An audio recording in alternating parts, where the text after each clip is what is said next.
ಮಾಡ್ತಾ ಇರೋ ಕಾರ್ಯಕ್ರಮ ಪೇಜ್ಗಟ್ಟಲೆ ಅಡ್ವರ್ಟೈಸ್ಮೆಂಟ್ ಕೊಟ್ಟಿದ್ದಾರೆ.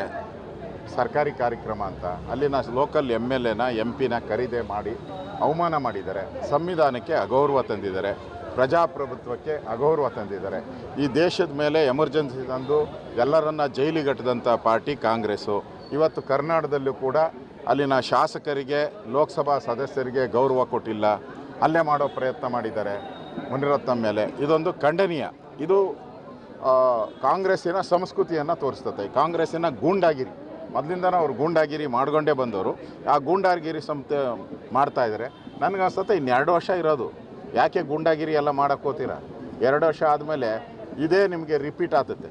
ನೀವೇನೇನು ಮಾಡಿದರೋ ಅದೆಲ್ಲನೂ ಕೂಡ ಜನ ರಿಪೀಟ್ ಮಾಡ್ತಾರೆ ನಿಮಗೆ. ಅದು 2 ವರ್ಷ ಉಳಿದಿರೋದೇ 2 ವರ್ಷ ನಿಮ್ಮದು. ಅದರಲ್ಲಿ ಯಾಕೆ ಇನ್ನು ಗೂಂಡಾಗಿರಿ ಎಲ್ಲ ಮಾಡ್ತಾರೆ? ಔಟ್ ಗೋಯಿಂಗ್ ನೀವು ಜನ ತೀರ್ಮಾನ ಮಾಡಿಬಿಟ್ಟವ್ರೆ ನೀವು ಔಟ್ ಗೋಯಿಂಗ್ ಪಾರ್ಟಿ ಅಂತೇಳಿ. ದೇಶದಲ್ಲಿ ಎಲ್ಲೂ ಇಲ್ಲ. ಕಾಂಗ್ರೆಸ್ಸಲ್ಲಿ ಆಂಧ್ರದಲ್ಲಿ 2 ಕಡೆ ತಲೆ ಎತ್ತಿದ್ದೀರಾ. ನೆಕ್ಸ್ಟ್ ಎಲೆಕ್ಷನ್ ಆದರೆ ಕರ್ನಾಟಕದಲ್ಲೂ ಇಲ್ಲ, ಆಂಧ್ರದಲ್ಲೂ. ಆಗ ಜನ ತೀರ್ಮಾನ ಮಾಡಿಬಿಟ್ಟಿದ್ದಾರೆ. ತೆಲಂಗಾಣದಲ್ಲೂ ಇಲ್ಲ, ಸಾರಿ ಆಂಧ್ರ ಅಲ್ಲ, ತೆಲಂಗಾಣದಲ್ಲೂ ಇರೋಲ್ಲ ನೀವು. ಅದರಿಂದ Congress out going party. Congress ಮುಕ್ತ ಭಾರತ ಮಾಡೋದೇ ನಮ್ಮ ಅಜೆಂಡಾ. ಧರಣಿ ಕೂತಿದ್ದಾರಂತೆ ಸರ್ ಅವರು, ಏಕಾಂಗಿಯಾಗಿ ಮುನಿರತ್ನ ಧರಣಿ ಕೂತಾರೆ. ನಾವು ಬೆಂಬಲ ಮಾಡ್ತಾ ಇದ್ದೀರಿ.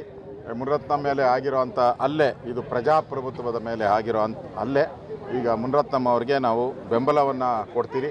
ಪೊಲೀಸರು ಅವ್ರಿಗೆ ಕೂಡಲೇ ರಕ್ಷಣೆಯನ್ನು ಕೊಡಬೇಕು ಅಂತೇಳಿ ನಾನು ವಿರೋಧ ಪಕ್ಷದ ನಾಯಕನ ಆಗಿ ಆಗ್ರಹವನ್ನು ನಾನು ಮಾಡ್ತಾಯಿದ್ದೀನಿ.